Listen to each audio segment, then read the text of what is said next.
Book shop. Book shop కనిగిరిలోనా? కనిగిరిలో.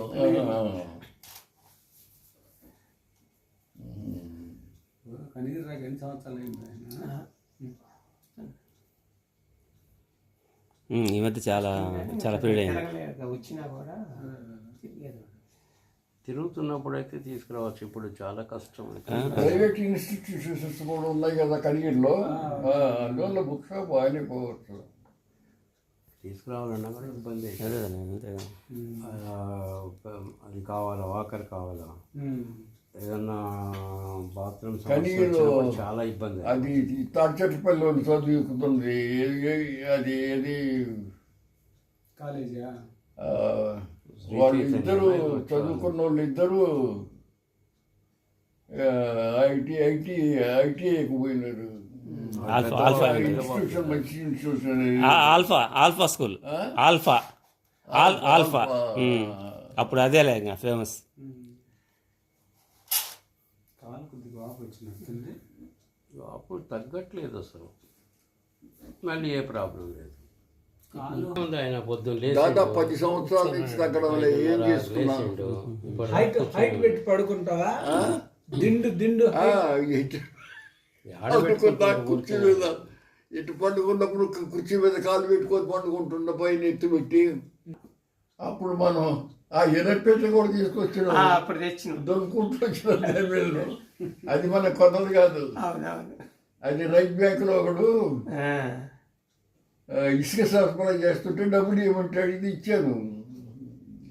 ఇచ్చే వాడు పోతూ నా కాడ డబ్బులు లేవు, ఈనపెట్టి తీసుకోవాలి ఇచ్చిపోయిండు.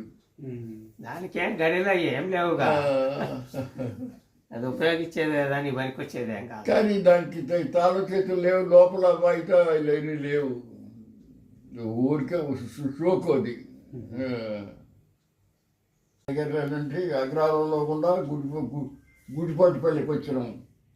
గుడిపాటిపల్లి దగ్గర ఎద్దును కొన్నాం. అప్పుడు ఎద్దులు వేరం బాగా తిరిగేవాళ్ళు.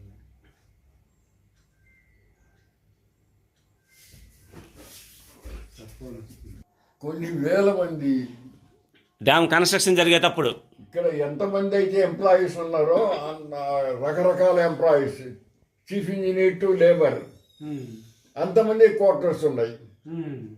12 లక్షలు క్వార్టర్స్. ఎంత ఎమర్జెన్సీకి జరిగే క్వార్టర్స్. రోజుకు 4 రోజులకు ఒక క్వార్టర్ బి టైపు, ఏ టైపు లేచాయి. చీఫ్ ఇంజనీర్ టైప్ నుంచి లేబర్ వరకు క్వార్టర్స్. క్వార్టర్ లేకుండా ఎవరున్నా. అందుకని ఈ డ్యామ్ అంత స్ట్రాంగ్గా ఉండడానికి కారణం అందరూ కూడా కష్టపడి పని చేసిన వాళ్ళే.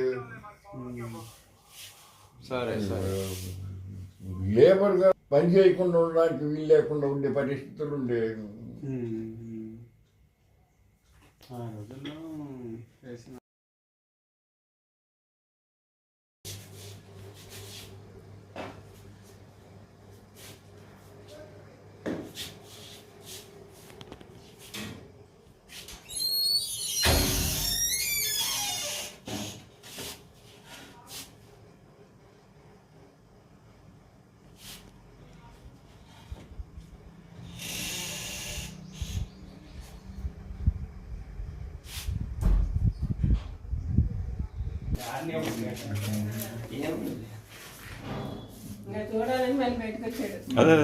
అసలు ఎంత స్పీడ్గా వస్తున్నాడు అసలు.